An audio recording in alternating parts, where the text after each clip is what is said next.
en direct du Cochon Hardy avec le camarade néanmoins ami Jean-Bernard Maton.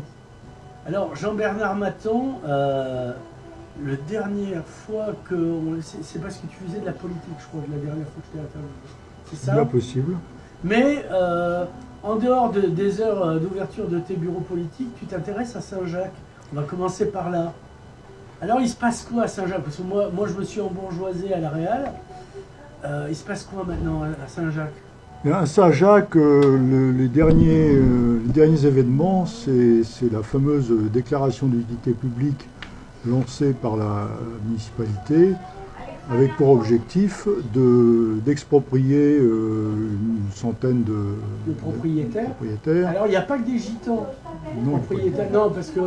Et là, en fait, bon, c'est dans le cadre du NPNRU, le nouveau programme de rénovation urbaine.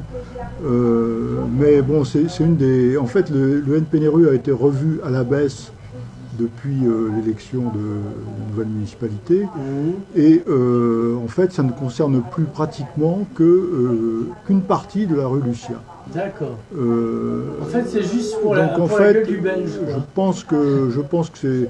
Le reste du quartier est laissé pratiquement à l'abandon, sauf... Alors ils ont fait des trous comme le Poissonneur des Lilas, mais ils vont rien reconstruire, parce que ça se voit, si tu veux, c'est pas élégant. Alors les trous, c'est pour une part, les trous ont été réalisés du temps de l'ancienne municipalité, de Jean-Marc Pujol, où ne serait-ce que sur Saint-Jacques, entre 2015 et 2018, il y a eu 60 immeubles qui ont été démolis, rien que sur Saint-Jacques, en secteur sauvegardé, des immeubles qui... pour une part, était interdit de démolir. Ça représente plus de 200 logements, peut-être même beaucoup plus que 200 logements. On avait réussi à stopper les démolitions, l'hémorragie. Alors, il faut savoir que pendant toute cette période... le fameux îlot Puitch, fut un temps. Voilà, en 2018, avec l'association l'ASPAR, mais aussi... les habitants du quartier qui se sont mobilisés, on a réussi à bloquer la démolition de l'îlot Puitch. Et les choses sont restées un peu en l'état, et à l'époque, le préfet avait repris les choses en main, et puis... Alors, tu as le nom du préfet? C'était le préfet Chopin, à l'époque, voilà.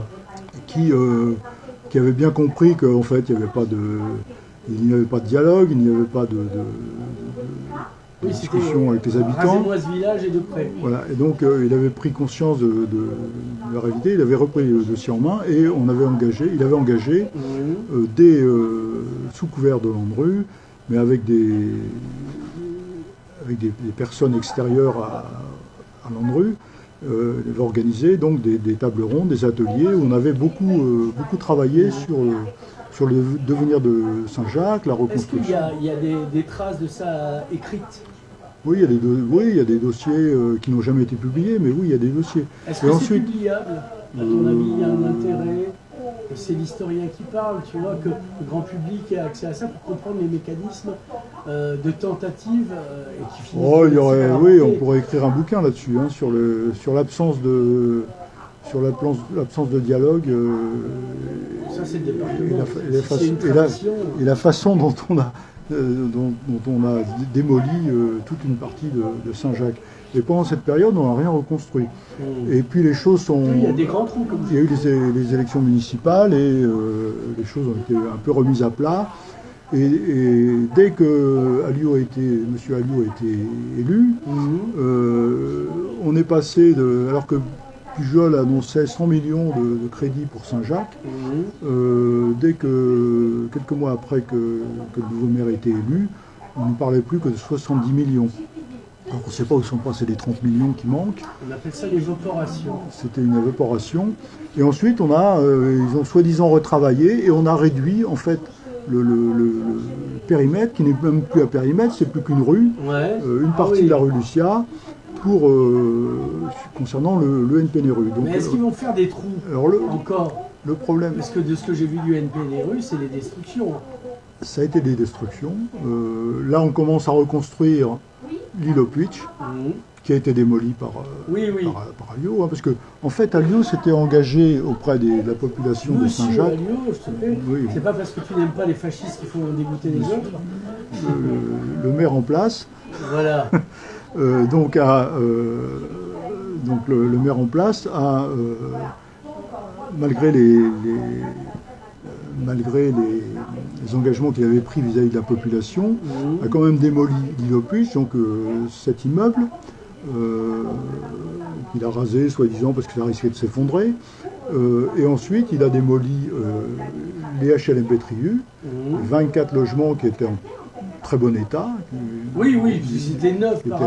Neuf et refait en plus. Enfin, neuf, ça fait 10 ans. Plus l'ancien poste de police national qui, lui, était aussi démoli, alors qu'on aurait pu très bien... Oui, parce que lui qui aime la police. On aurait très bien pu réinstaller à cet endroit-là le poste de police municipal, qui a été installé, qui est d'ailleurs installé à la place de la Cigale, de l'hôtel de la Cigale, mais bon... Non, mais il y a encore procès avec le conseil. Voilà, on ne va pas parler de cet aspect-là. Il veut faire un centre pour jeunes migrants, juste pour faire un bras d'honneur à Louis Alliot. Hein, sinon, on en aura pour 3 heures. Oui. Parce que bon, les démêlés, là, on fera des épisodes. Les démêlés judiciaires de la municipalité, c'est quand même tout un roman. Ouais. Et donc, il a également... le problème, c'est que quand ils ont démoli Bétriu, prétextant que c'était un endroit où il y avait du deal, bon... Alors ça c'est pas faux, je veux dire, s'il y avait même un four en face, je veux dire, bon... Depuis, les dealers se sont dispatchés évidemment, dans les alentours, donc on n'a pas solutionné le problème. Ils ne sont pas restés pour être sur les gravats. Un des problèmes, c'est que une fois les HLM Bétriu démolis, enfin, lorsqu'ils les ont été démolis, ça affaiblit les immeubles environnants. Oui, parce que tout se tient, parce que comme il n'y a pas de fondation, la seule manière que ça tienne... Notamment mais aussi les vibrations qui ont été provoquées. Et donc, il y a une partie... Donc, suite à ça, la municipalité a décidé de démolir la tête d'îlot en haut de la rue Lucia. Donc, 5 immeubles qui ont été démolis parce qu'ils risquaient de s'effondrer, paraît-il. Oui, selon les rapports d'experts, dont je leur ai toujours dit qu'il faut faire appel à des experts compétents dans le bâti ancien. Pas les experts qu'on a payés. Ce qui n'était pas le cas. Donc, d'ailleurs, il y a des procès en cours. Ah oui, en plus. Ben oui, parce il y a des mises en abîme. Il y a 2 propriétaires d'immeubles qui ont été démolis. Donc, il y a une procédure judiciaire avec la municipalité. Et bon, ils réclament les sommes correspondant à la valeur de leur immeuble. Donc, chacun, ça doit être 200 ou 300 000 euros. Sachant que, parallèlement, la démolition de ces 5 immeubles en haut de la rue Lucia, la démolition plus la stabilisation avec les étayages qui ont été mis en place, ça a coûté 725 000 euros. Je pense que ces 725 000 euros, on aurait pu les consacrer à la réhabilitation de ces immeubles. Qu'on aurait pu faire. Voilà. Donc, alors, voilà où on en est. Et donc là, le dernier épisode, qui n'est pas terminé d'ailleurs. Oui, parce qu'il faut faire tomber et ramasser les gravats. C'est cette fameuse DUP, donc déclaration d'utilité publique, où la municipalité... Ça fait DUP. Je pense que... Ça, je dis rien. Oui, non, mais je pense qu'il y a des dupes dans l'affaire. Notamment les habitants ou les propriétaires. Donc l'objectif, c'est de exproprier pour que la municipalité ou l'organisme qui prête nom en quelque sorte de la municipalité. C'est qui l'organisme en question ? L'organisme, c'est un organisme régional, un établissement public foncier Occitanie qui a en délégation la charge d'acquérir les biens pour pouvoir ensuite les stabiliser, faire quelques travaux de stabilisation et ensuite les revendre à des bailleurs sociaux qui ont en charge de reconstruire. Ce qui sera démoli, parce que là, dans cette fameuse DUP, il est prévu la démolition de... Alors, ça varie entre 40 et 60 immeubles. Prévu à la démolition. Hein. Allons-y, quoi. Donc, je parle là de la rue Fontaine-Neuve et de la rue Lucien. D'accord. Et donc on a fait donc la DUP a été validé par le préfet, il y a eu un arrêté. Alors c'est pas le même préfet, il s'appelle comment celui qui a validé? Celui c'est Bonnier. Bonnier. On a rencontré, on lui a expliqué. Parce que dernièrement, lorsqu'ils ont posé la première pierre de l'îlot Puitch, là, on a organisé une petite manifestation avec des pancartes. Il y avait des gens du quartier et puis des propriétaires, donc on a manifesté pour faire en silence, hein, mais avec des pancartes, pour faire savoir qu'on était... Oui, mais si tu as affaire des analphabètes, tu fais comment? Et donc là, j'ai prévenu le préfet qu'on allait faire un recours gracieux. Donc le recours gracieux, l'échéance, c'est dans un mois à peu près. Et si le préfet ne répond pas, on fera un recours auprès du tribunal administratif. Donc c'est encore des procédures extrêmement longues. Mais il faut quand même faire valoir préserver le patrimoine de Saint-Jacques, sachant que la priorité c'est la réhabilitation. Il faut qu'on arrête de démolir, il faut réhabiliter, sachant que c'est aussi dans l'air du temps, mais des démolitions c'est du gâchis. Qu'est-ce que l'on fait? Il y a à peine plus de 10% des déchets produits par les démolitions qui sont recyclés. Le reste, ça va où? Ça va remplir des cavités, etc. Voilà. C'est du déchet, sans compter les coûts induits. Donc c'est pas nécessairement plus coûteux de réhabiliter que de démolir et reconstruire. Toi, tu réfléchis pour le bien public. Imaginons que moi je suis chef d'entreprise, ça me fait un marché, et puis l'élu, je crois pas aux rétrocommissions comme dans les affaires d'armes, mais voilà quoi. Si tu te mets, c'est absurde, tu as raison, mais de ton point de vue, pas du point de vue de ceux qui ont le pouvoir. C'est le point de vue de la société. Je suis désolé, c'est l'intérêt général qui est en cause. Oui, mais une fois, parce que le problème, ce que je pense profondément, c'est que à l'étape où on en est actuellement à Saint-Jacques, il ne va pas se passer grand-chose. À part la reconstruction qui est engagée de l'îlot Puitch, avec 36 logements, qui sont donc c'est Unity, c'est un aménageur privé qui est en charge la reconstruction, et ensuite ça va être rétrocédé à un bailleur social qui aura en charge donc la gestion de ce patrimoine. Et qui va bailleur social, c'est privé ou public? C'est un bailleur, c'est semi-public, c'est les... Ah oui, c'est vrai que le droit français fait des trucs hybrides comme le panaché. Voilà, c'est pas un office local ni départemental. C'est des offices, c'est des établissements d'habitat HLM. Hein. D'accord. Voilà. Donc ils vont reconstruire ça, certes. L'îlot Paradis, on n'en sait trop rien, parce que la première pierre devait être posée au mois de septembre, et pour l'instant, il ne se passe rien. Là, il est prévu de construire... Qui est lié à la rue Paradis, qui existe. Oui, c'est l'îlot Paradis, oui. Derrière la pharmacie à Boubacar. Voilà, donc là, il est prévu de construire 6 villas HLM. Bon, pour l'instant, il ne se passe pas grand-chose. Et pour le reste, je pense qu'il ne va pas se passer grand-chose. Je pense que la DUP... ça va suivre un peu son bonhomme de chemin, mais ils ont 5 ans pour exproprier les propriétaires. Alors, tu me disais, dans cet îlot-là, finalement, c'est plus des bourgeois bohèmes. Alors, non, pas. Bon, il y a une partie sur les immeubles qui sont concernés par cette... Dans ton cake, combien de pourcents de sucre, combien de farine, combien de chocolat? Donc cette fameuse DUP concerne... J'avais fait le calcul, je crois qu'il y a un peu plus d'une centaine de parcelles. Donc une partie a déjà été acquise, il y a des acquisitions qui ont été faites par la mairie ou par l'établissement public foncier Occitanie. Pour le reste, il en reste à peu près la moitié où les propriétaires ont refusé de négocier, de vendre. D'accord.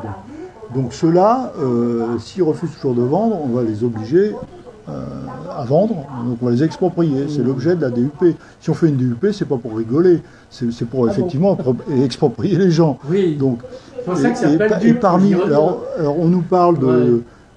donc il y a quand même un certain nombre d'immeubles qui sont...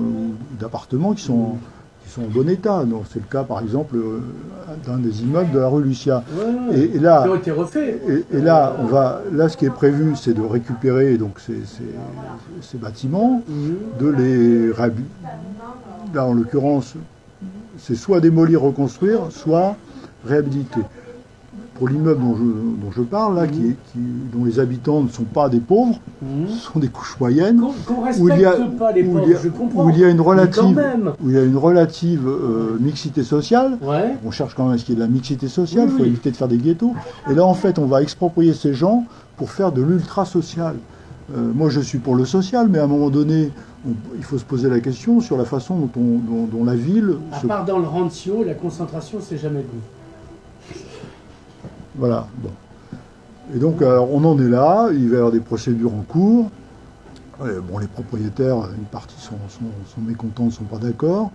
Donc, on va se battre pour éviter les démolitions, pour qu'il y ait des réhabilitations, et aux propriétaires d'agir aussi de leur côté, s'ils le souhaitent, pour se battre contre ces expropriations qui sont injustifiées. Alors, tu sais que le soutien à la démocratie, c'est la presse. Comment retransmettre au pluriel mes confrères ces batailles-là? Bon, il y a eu certains échos sur la manifestation qu'on a faite. Mais c'est sporadique. Oui. Le problème, c'est que je pense que Saint-Jacques, ça n'intéresse pas grand monde. Saint-Jacques, ça intéresse la presse quand il y a un peu... Jusqu'au jour où on découvre du gaz. Quand il y a un côté... non, mais quand il y a un côté exotique, voilà. Oui, c'est Chamarré, c'est Libéré. Voilà. Moi-même, j'y ai habité 20 ans pour avoir l'impression d'être en poste à l'étranger. J'ai l'impression que tout le monde habitait Saint-Jacques, quand on questionne les Perpignanais. Mais en fait, les Perpignanais, la plupart n'aiment pas Saint-Jacques. Non, ils détestent les Gitans. C'est-à-dire qu'ils préfèrent même les Arabes aux Gitans. J'ai vu ça quand je posais les questions. Non, mais sérieux, c'est marrant. C'était des gens, la première réaction, si les Gitans avaient inventé le couscous ou le ragoût de hérisson, qu'ils avaient popularisé le ragoût de hérisson, du coup, des Gitans, on ne retient que les femmes en pantoufles et en robe de chambre qui crient.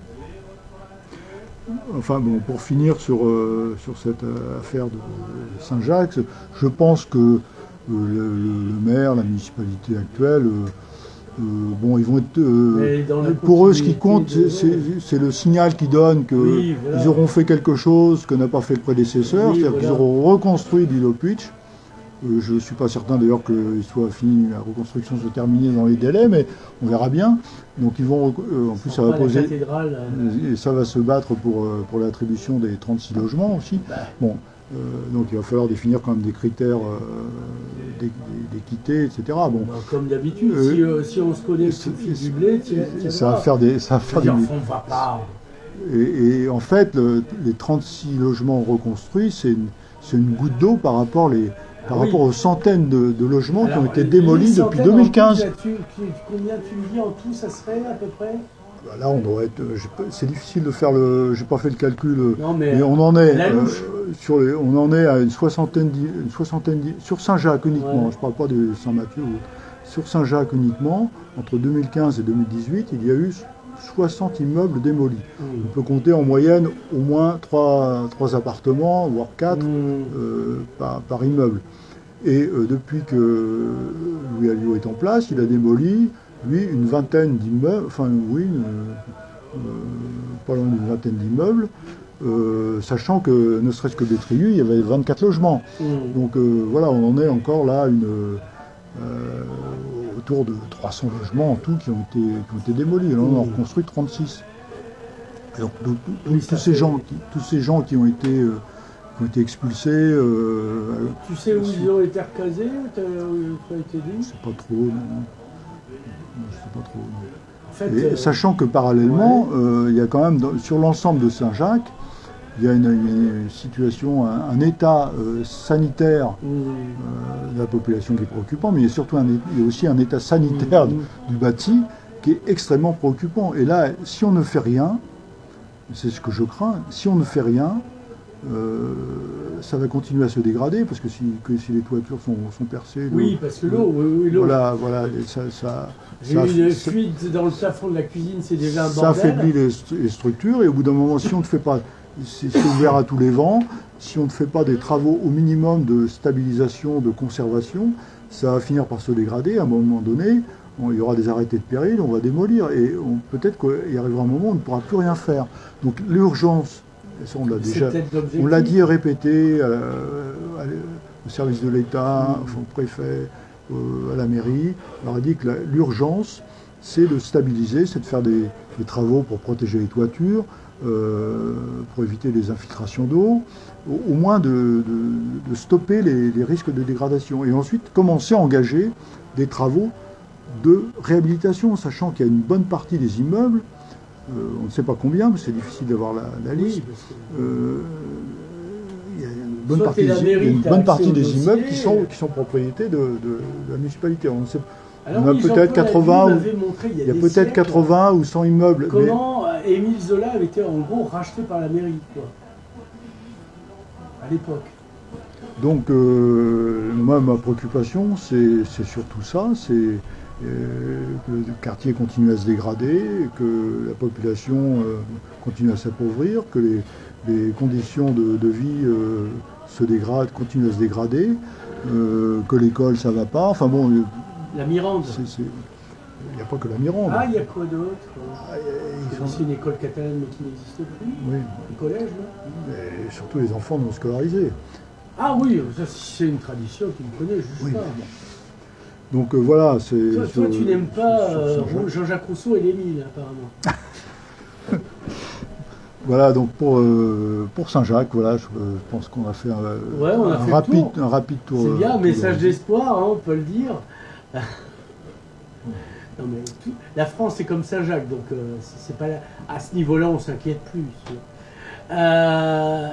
Alors, parle-moi, la ville que tu t'y es intéressée, tu étais sur une liste, l'alternative, dans le précédent épisode, donc en 2020, qui n'a pas passé le premier tour. Il n'en demeure pas moins que tu as été un témoin vigilant de cette campagne qui a vu Alliot prendre la ville, enfin, Monsieur Alliot, maire sans étiquette et reine. Tu as vu le documentaire de Bertrand Schmitt? Alors, outre que c'était une soirée diapo, qu'est-ce que tu en as pensé?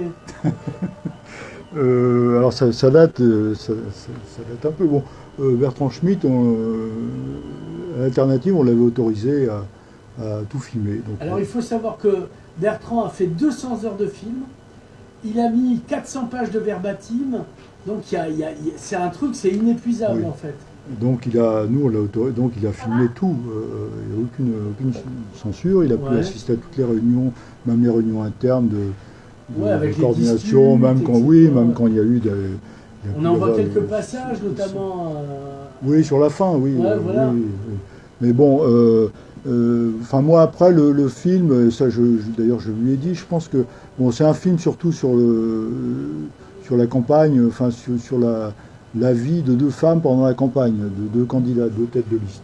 Donc Clotilde Ripouille et ta tête de liste à toi, Caroline Faure. Enfin mon binôme, parce que nous on avait une conception très... ah oui, puisque vous étiez un aigle bicéphale et tu étais la deuxième tête de l'Empire albanais. Voilà, c'est albanais, non, mais... Non, mais c'est pas parce que tu n'aimes pas en faire au Jack qu'il faut en dégoûter les autres. C'est parce qu'on avait une démarche très participative. Et, bon, effectivement, le système fait qu'on est obligé d'avoir... C'était un duo de flics. Officiellement, il faut avoir une tête de liste. Et nous, ça fonctionnait de façon très collégiale. D'où les disputes, finalement. Y compris, oui, bon, c'est un peu normal. Parce que moi, j'étais avec Staline, crois-moi qu'il n'y avait pas de dispute. Voilà. Donc là, chacun pouvait dire ce qu'il... Mais bon, on prenait les décisions collectivement, de façon, en général, consensuelle, sans... Bon, il a pu y avoir effectivement quelques... période un peu compliquée, juste avant le premier tour, en fin de course, pour des histoires liées au deuxième tour en fait. Voilà, bon.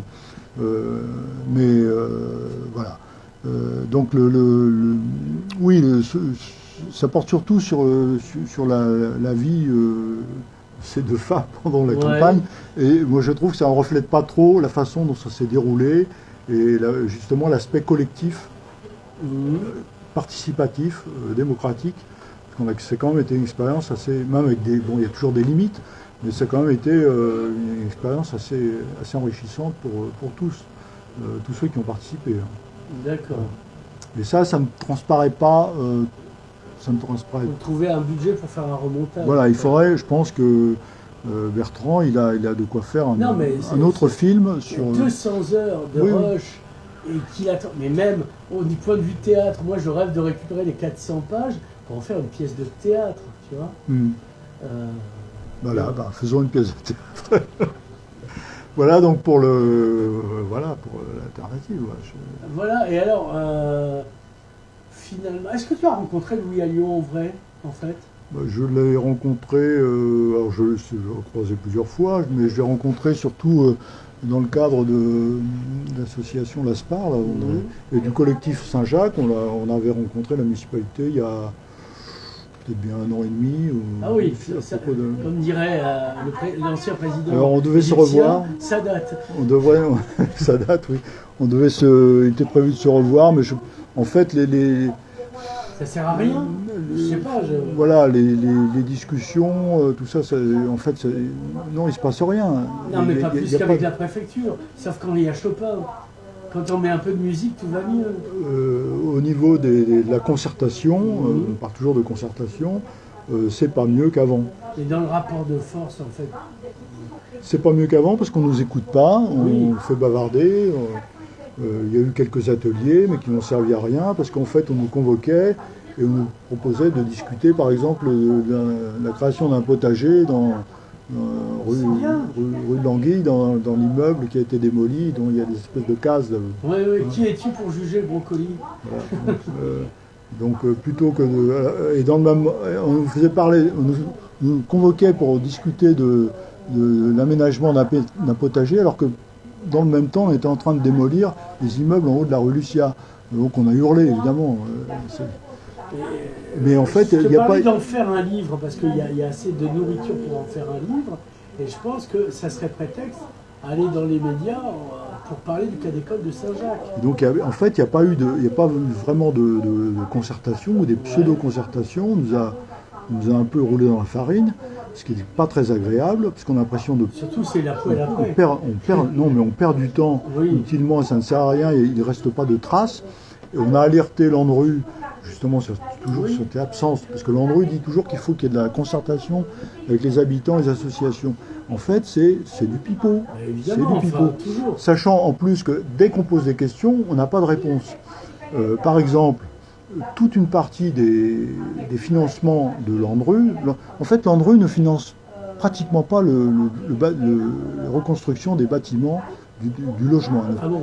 Non. Ça finance quoi? L'ANRU, les études il finance les aménagements, les équipements et les aménagements. Donc en fait l'ANRU, pour le plan de rénovation pour le plan de rénovation urbaine, sur les 100 millions ou les 70 qui restent ou les 50, maintenant on parle de 59, enfin on ne sait plus. Il n'y a que de la comète, quoi. On ne sait plus trop. Alors, combien. Qui finance les premiers travaux du coup?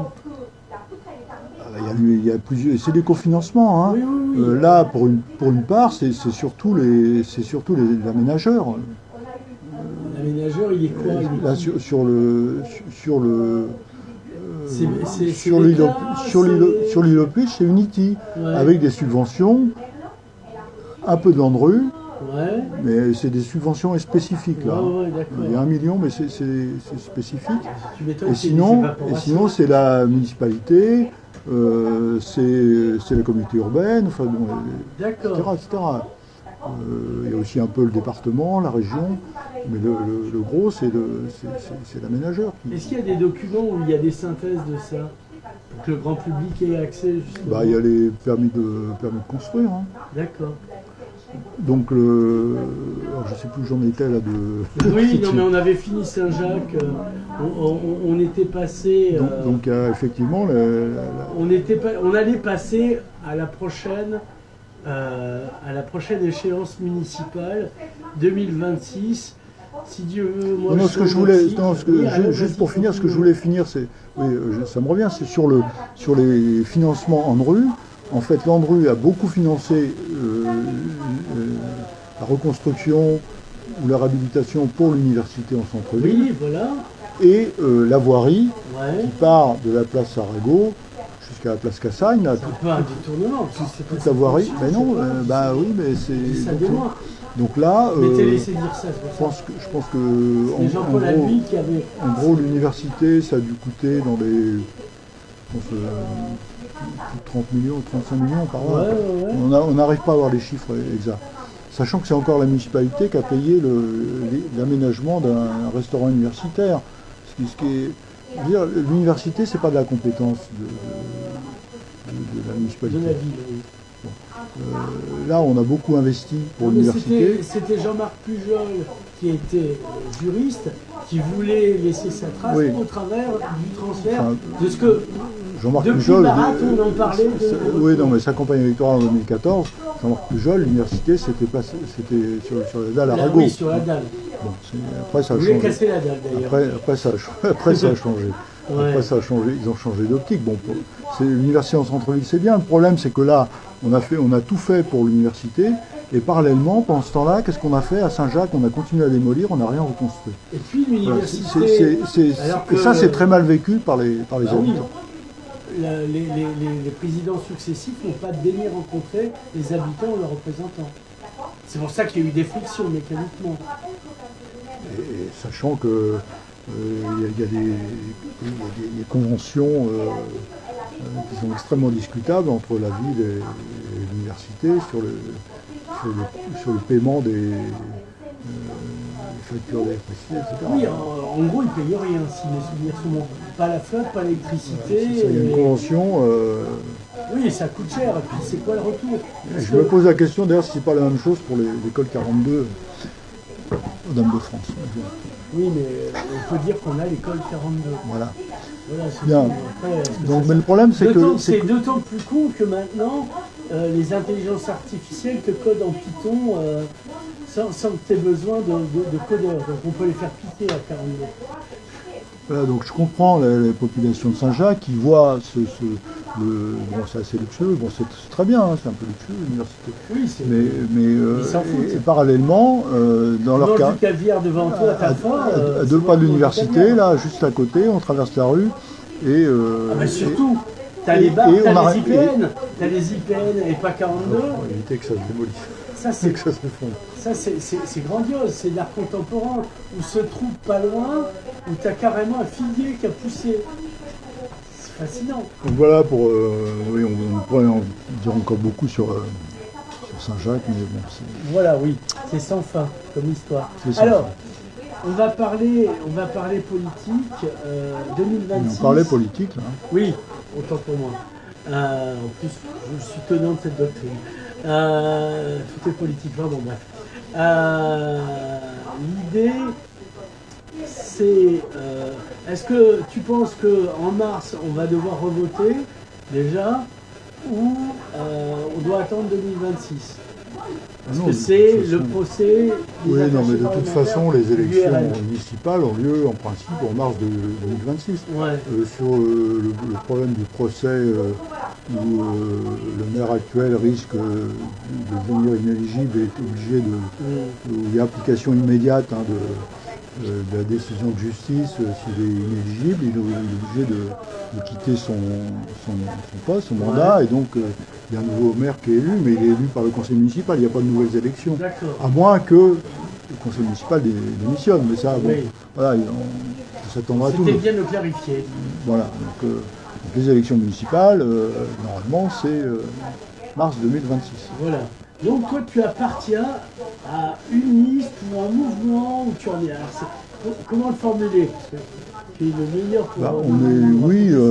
disons que l'expérience, notamment l'expérience de 2020, avec y compris des gens qui ont participé sur d'autres listes en 2020, l'analyse que l'on fait, c'est que Louis Alliot a été élu par défaut, en 2020. Non, par les électeurs. Oui, par les électeurs, mais par défaut, bon, en plus dans un contexte il y avait le Covid, il faut le rappeler.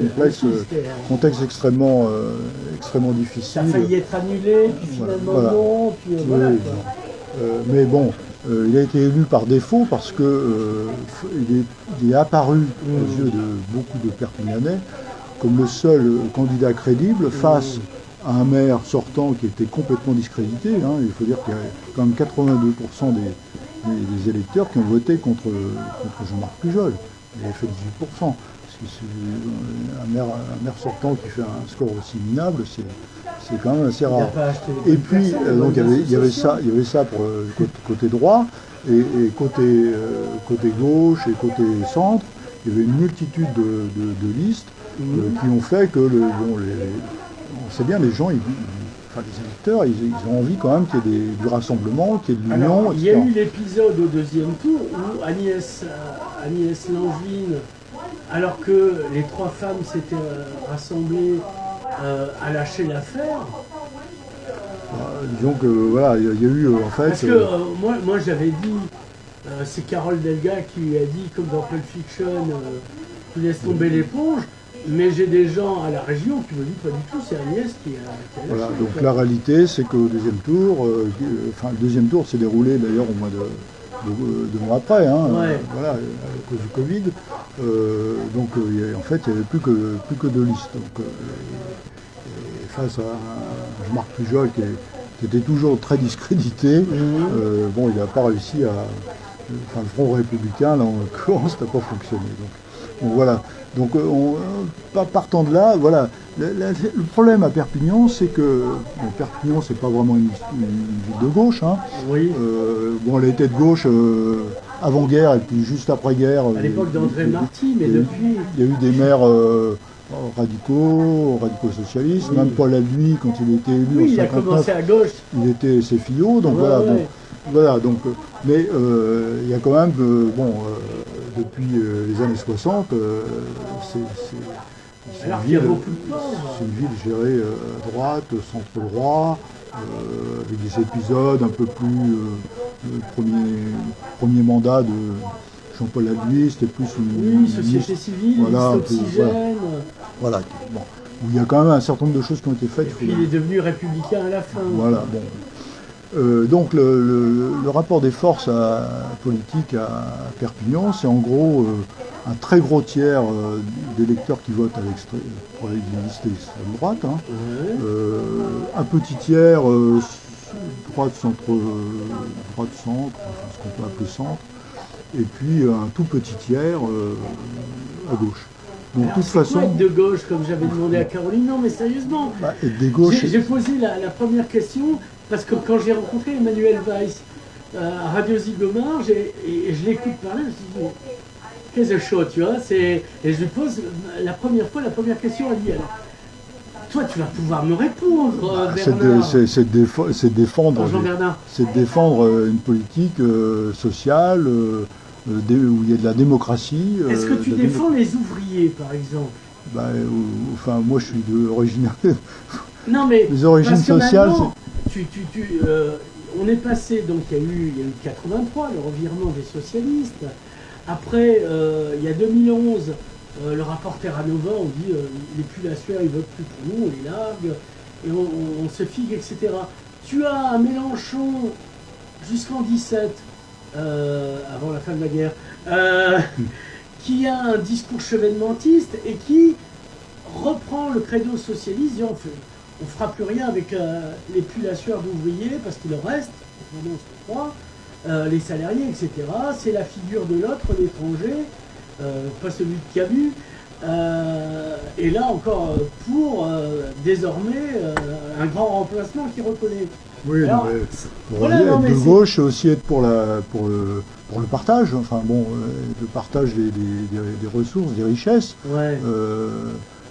Alors qu'on est dans un système, quand même dans un système capitaliste. Voilà, disons-le, capitaliste, où ce qu'on produit, c'est aussi pour alimenter les actionnaires et voilà. Donc ça. Oui, mais dans une ville. Dans une ville. À l'échelle d'une ville. Dans une ville. Être de gauche. quelle est la différence de gestion entre une ville de droite et une ville de gauche? Et existe-t-il, Jean-Bernard, toujours la droite et la gauche? Moi j'ai tendance à croire que si. Alors je pourrais répondre à la question, mais disons que... Pas si long que ça, mais... Non, mais bon, c'est aussi avoir une ville qui soit solidaire, il faut aider ceux qui sont en difficulté. On parlait tout à l'heure de Saint-Jacques, c'est des quartiers où il faudrait faire un effort considérable pour aider les gens, donc il faut aussi les accompagner. Bon, il y a toute une politique de... une ville de gauche et aussi une ville où il y a des services publics. Alors la question... Il n'y a pas de services publics à Perpignan? Si, il y en a, mais ils sont relativement défectueux, et je ne parle pas de l'école. Ouais. Mais aussi, il y a ce qui ressort, les choses sont quand même très imbriquées, il y a ce qui relève de la ville, ce qui relève aussi de la communauté urbaine, parce que les communes aujourd'hui ont des compétences relativement réduites. Donc il y a aussi le... Finalement, c'est pas la faute de Louis Agnon, c'est la faute de Robert Villard. Il y a aussi donc le rôle de la communauté urbaine, puis après il y a aussi le département, la région, l'État, enfin bon. Elles ont les choses. Après, il y a des choix à faire. Alors la question quand même, c'est que là, il ne s'agit pas de... Vu le rapport des forces politiques, la gauche a pratiquement aucune chance d'être élue à Perpignan. Alors t'énerve pas. Il faut être quand même réaliste. Donc, ce qui veut dire que si on veut fermer la... Moi, je suis prudent dans les formulations. Hein. Si on veut fermer la parenthèse de l'extrême droite à Perpignan, de la municipalité d'extrême droite, je dis bien la parenthèse, parce que je pense que c'est... Tu ne crois pas un rail de c'est un peu un accident. C'est pas, bon. Donc, on ferme la parenthèse, mais pour renverser, pour qu'il y ait une autre municipalité, une municipalité démocratique, tu es prêt à parler au progressiste. C'est ce que tu essaies de me dire. C'est pas les centres droits. Parfois, parfois les macronistes. Non, pas les macronistes. De toute façon, les macronistes, il n'y en a plus beaucoup. Hein. À part, je sais même pas si... Même Christophe Peuzet, il dit qu'il n'a jamais connu le Tuetcha. Personne ne le connaît. Hein. Bon. Moi, je le connais. Oui, peut-être, mais personne ne le connaît. Moi, je l'ai rencontré. Si tu veux, je te présente. Hein. Oui, non. Non. Oui, sûrement. Il a l'accent du Sud, il mange bien, ça va. Mais bon, je pense que des macronistes, il n'y en a plus beaucoup. Et de toute façon, je veux dire, c'est pas ces gens-là... Romain Gros is dead? Est-ce qu'on a des nouvelles de Romain Gros? Que je sache, il est toujours conseiller départemental. Ah oui, tiens, tu fais bien de me rappeler. Il est conseiller départemental, mais apparemment, il semblerait... c'est un garçon très sympathique. Hein, non, c'est pas... cultivé, enfin bon, oui, voilà. Quelqu'un qui est à l'écoute, après je sais pas si... Oui, après il oublie, mais il est à l'écoute. S'il tient compte de ça. Non, mais c'est vrai. Nounours en dit... Enfin, ça dépend des jours. Voilà. Donc, mais il est toujours élu, et de ce que l'on m'a dit, parfois il vient aux séances, mais il n'intervient pas. Donc, je pense qu'il est bon. Je pense qu'il a fait une croix. Bon, il faut lui poser la question à lui, mais je pense que... Et il n'a jamais accepté d'interview. J'ai failli 2 fois et au dernier moment, il a annulé les trucs. Donc, il ne fait pas partie du périmètre, disons. Le périmètre, c'est d'abord des gens qui ont envie de fermer cette parenthèse à Lyon, de mettre en place une municipalité démocratique où il y a une démocratie participative qui soit mise en place, où on demande l'avis des gens, et on ne se contente pas de faire des sondages, comme ça se passe actuellement. Et puis, où on développe aussi les services publics. Le sondage, c'est fait pour trouver du pétrole. On développe aussi les services publics, où il y a de la démocratie, de la solidarité. Voilà. Et donc ça, c'est ce qu'on est en train d'essayer de construire, ce rassemblement qui est d'abord constitué par c'est plus un rassemblement citoyen d'ailleurs.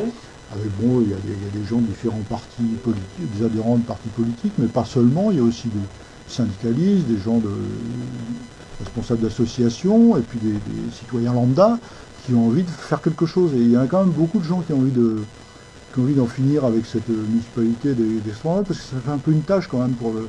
Enfin, quand quand je vais à l'extérieur... Ils ont de jolis costumes, la ville est propre. Non, la ville n'est pas propre. Moi, j'habite un quartier, c'est pas propre. C'est oui, mais tu propre. Connais pas le maire. Moi, un coup de fil et on nettoie. C'est très, oui, c'est propre en hypercentre. Oui. Alors, est-ce que tu peux nous parler de tes frères et néanmoins concurrents, c'est-à-dire en liste séparée il y a l'après, il y a LFI. Rapido, non, juste pas pour en dire qui sont. L'idée, c'est de toute façon, nous, pour nous dire à peu près, il y a un château au moins à gauche. Il y a un rassemblement qui est en cours de construction. Il y a beaucoup de. Une présentation déjà à la presse au mois de décembre. Bon, les choses, voilà, il y a des contacts, il y a des gens. Il ne s'agit pas de créer une alliance de partis politiques, c'est pas l'objectif. C'est les partis politiques viendront, le moment venu, ceux qui vont soutenir ou participer, c'est pas un problème. Mais actuellement,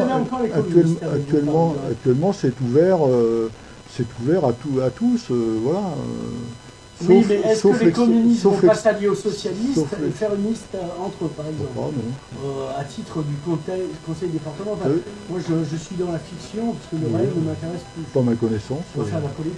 Bon, il faudra attendre de voir les positionnements des partis politiques. Là, pour le moment, on ne sait pas. Donc là, après, tu me disais, c'était les virées de la LFI, à peu de choses près, avec des philochiens et des picardies debout, enfin, des refinistes. Il y a toujours des tentatives de regroupement, moi je ne suis pas... Mais qui n'est pas ton... Alors rappelle-nous, de quelle bande tu fais partie? Moi je ne fais partie d'aucun parti politique. Oui, ça, d'accord, mais tu es dans ton groupe à toi, c'est, rappelle-le... L'Alternative. L'Alternative, dont tu as parlé. L'Alternative, c'est une association qui s'est créée, l'Alternative Bande. Ouais. C'est une association qui s'est créée après les élections municipales, un peu les rescapés, donc... De la liste, mais côté citoyen, il n'y a pas de... il y a des gens encartés, mais il n'y a pas de parti politique dans cette association. Et on a surtout fait un peu du sing-sang. Hein, le groupe que je suis en train de créer. On a organisé un certain nombre de réunions publiques, de réunions de débats, avec Sistac sur les problèmes de la drogue et du crack, avec Giban sur sur le problème de la pauvreté et de l'école. Le géographe, le géographe, voilà. Donc on a organisé un certain nombre de... Et puis on assure, moi aussi, mais il y a aussi Olivier Gandou, enfin, on est plusieurs à assurer... Olivier Gandou, formidable, très bon livre sur le mandat à Lyon. Donc voilà, ça c'est le produit... Il s'est fait peu de choses pour éclairer les Perpignanais, je trouve. Donc il y a le livre d'Olivier, il y a le documentaire.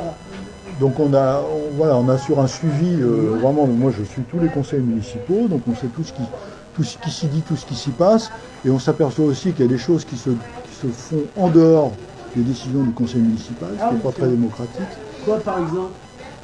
Par exemple, là on apprend dans la presse que par l'adjoint en charge du commerce que l'Office du tourisme va quitter la loge de mer pour s'installer au Palmarium où il était installé avant. Parce que l'Office du tourisme a été installé à la loge de mer, qui était un bâtiment gothique, hein, c'est une ancienne loge de mer. Gothique, pas parce qu'ils ont le teint blafard et qu'ils c'est pas des morts, non, c'est pas des morts. Donc ce bâtiment qui avait été racheté, le bail avait été... Donc dès le milieu 19e, c'était de France, hein, jusqu'en début des années 80, je crois, où ça a été ensuite un quick. Et puis ça a été racheté par le France, et puis ça a été repris par la ville en 2018 pour y installer l'Office du tourisme. Les travaux ont coûté 920 000 euros, plus les 250 000 euros de rachat du fonds de commerce. Et aujourd'hui, ça ne sert à rien, on va réinstaller. Quoi en faire. Alors il y a eu un truc que tu n'as pas signalé, parce que je vois bien que tu veux protéger la femme du maire, Véronique Alliot. Elle a viré Marie-Claire Weiss pour mettre une copine à elle à la place. Puis apparemment, elle n'est peut-être pas assez compétente pour tenir ça comme ça. Bon, en tout cas, donc ils vont... voilà, bon, ça c'est... Mais il n'y a aucune délibération, aucun débat au conseil municipal sur cette question-là. Ce qui est quand même étonnant. Est-ce que c'est illégal? Parce que s'il faut, c'est comme le 49.3. On ne va pas se lancer dans les procédures. Voilà, on le dit, et voilà. Après, qu'est-ce qu'ils vont faire? Je pense qu'il faut lancer une consultation auprès des acteurs économiques, mais aussi des acteurs culturels, des acteurs patrimoniaux, pour savoir qu'est-ce qu'on peut envisager de faire dans ce... Moi, j'y mettrais toujours un donjon sadomaso. Parce qu'on est peu équipé, pas assez. Je disais à Clotilde Ripouille quand elle m'a dit que faire du théâtre de l'archipel, le plus grand donjon sadomaso d'Europe. Ça rapporterait de l'argent. Et on aurait plein d'amour. Le théâtre de l'archipel, ça ne fonctionne pas si mal que bon. Non, mais c'est pas si mal que ça. On perd 16 millions par an. De toute façon, oui, mais ça, bon, la culture... Bon. Non, il faut arrêter. La culture, soit tu le donnes directement aux troupes de comédiens, mais quand c'est le bâtiment et les salariés qui coûtent le plus cher en gestion... Ça coûte 16 millions. Donc il y a le remboursement oui, auprès du partenaire public-privé, là, ouais. Je ne sais plus, c'est 3 millions par an, je crois, plus les frais de fonctionnement qui sont aussi de l'ordre de 3 millions, je crois, c'est pas 16 millions. Non, monsieur, après, je vais lancer un truc pour te faire réagir. Non, mais bon, ça marche quand même pas mal. Tu soutiens Jackie Surjus? Je ne soutiens rien du tout, je constate, moi j'y vais. C'est donc toi le gars qui y va. Il y a plein de choses. Tu regardes l'Archipel contre-attaque tout seul, tu regardes aussi, tu vas au théâtre tout seul. Tu fais vivre la ville, Jean-Bernard. Non, mais il y a aussi il y a une activité. Au niveau culturel, il se passe quand même des choses à Perpignan. Il y a l'Arsenal, il y a Vigo, il y a... Voilà, bon, il y a beaucoup de... Oui, non, mais je connais, j'ai vu le film. Mais à l'argent qu'on investit dedans, est-ce qu'il y a un retour sur investissement pour la diffusion grand public? C'est tout le monde qui paye. Et combien consomment ces lieux-là? Voilà, c'est tout. À un moment donné... Non, mais il y a un effort à faire. Moi, ça, c'est une réflexion à avoir. Voilà, notamment à l'occasion des municipales, là, dans les programmes. Jean Vigo, il nous dit on a fait le plein. Ils ont une jauge de cinéma à 100 places. Alors, évidemment. Oui. Et une canicule, il n'y a plus personne. C'est cruel, mais bon. Je suis le premier à être meurtri. Oui, non, mais bon, il y a quand même des gens de qualité qui travaillent, je trouve. Non, c'est pas ça. Mais je pense qu'ils ne se laissent pas assez interroger. Voilà. Il est temps de conclure. Ma batterie me dit que tu l'as épuisé. Bon. Qu'est-ce qui manque à dire et comment on peut faire une synthèse du pourquoi, outre la joie que j'ai à te voir, nous sommes là? Eh bien, je pense qu'il faudrait en finir avec cette municipalité qui... En fait, Louis Alliot fait du Pujol.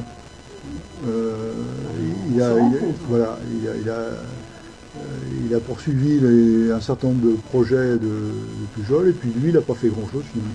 À part la médiathèque qui va se faire au Vernet, mais là c'est plutôt dans le cadre du PNRU d'ailleurs, avec du financement, large financement État, région, département, ville, etc.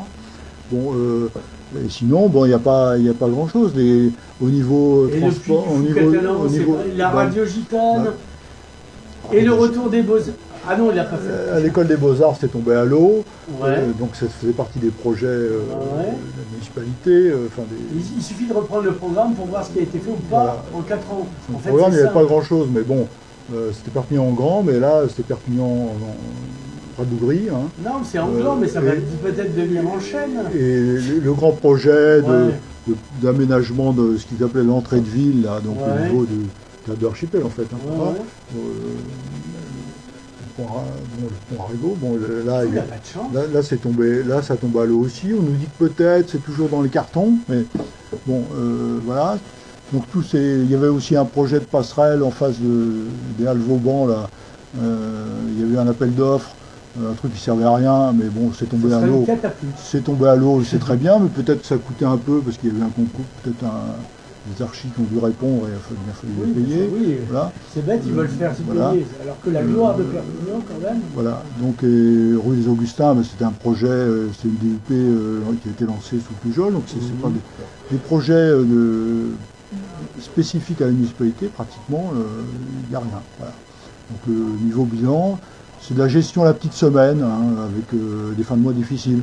Hein. Voilà, c'est mon titre, merci. Jean-Bernard Maton, merci, on te reverra parce que tu es quelqu'un d'agréable et que au moins tu sais énoncer ce qui se passe.